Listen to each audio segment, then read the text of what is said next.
বৈরব উপজেলাবাসী, আপনারা জানেন যে আগামী 5 জুন বৈরব উপজেলা পরিষদ নির্বাচন। এই নির্বাচনে আমি চেয়ারম্যান পদে প্রার্থী হয়েছি। বিগত 2 পিরিয়ড আমি উপজেলা ভাইস চেয়ারম্যান নির্বাচন করেছি। বিগত পিরিয়ডে বিএনপি নির্বাচনে অংশগ্রহণ করে নাই, আমি স্বতন্ত্রভাবে অংশগ্রহণ করেছি এবং বিএনপির পক্ষ থেকে জয়লাভ করেছি। অদ্যাবধি পর্যন্ত দলের নীতি আদর্শ মেনে আমি কাজ করে যাচ্ছি এবং সংসদ নির্বাচনের আগে এই বিএনপি করার কারণে 2.5 মাস কারাবরণ করেছি। এখনও বিএনপি নির্বাচনে যাচ্ছে না, কেন্দ্রীয়ভাবে বিএনপি নির্বাচন বর্জন করেছে। আমি বৈরব উপজেলার স্থানীয় জনগণের চাহিদা অনুযায়ী স্থানীয় সাধারণ জনগণ আমাকে নির্বাচনে দাঁড় হওয়ার জন্য বারবার তাগিদ দেওয়ার কারণে সাধারণ জনগণের কথা চিন্তা করে, দেশবাসীর কথা চিন্তা করে আপামর জনসাধারণের উন্নয়ন করার জন্য আমি স্বতন্ত্রভাবে আজকে উপজেলা চেয়ারম্যান প্রার্থী হয়েছি।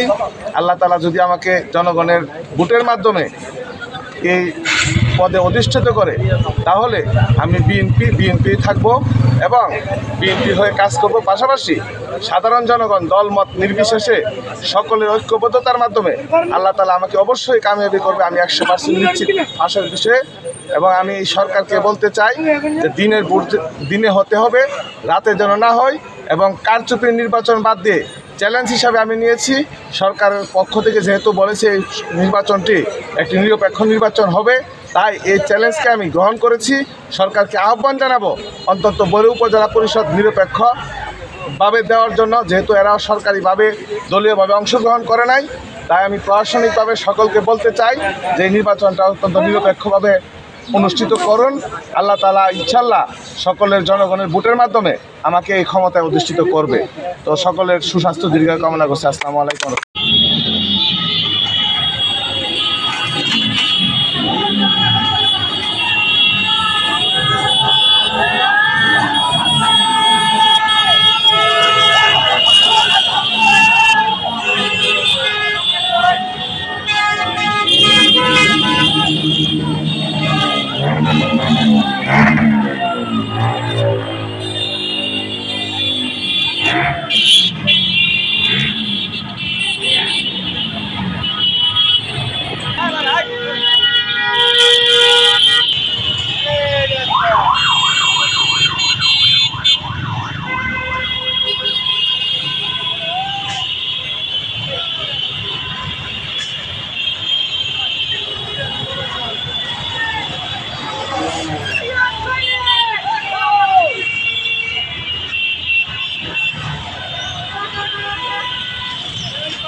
Okay.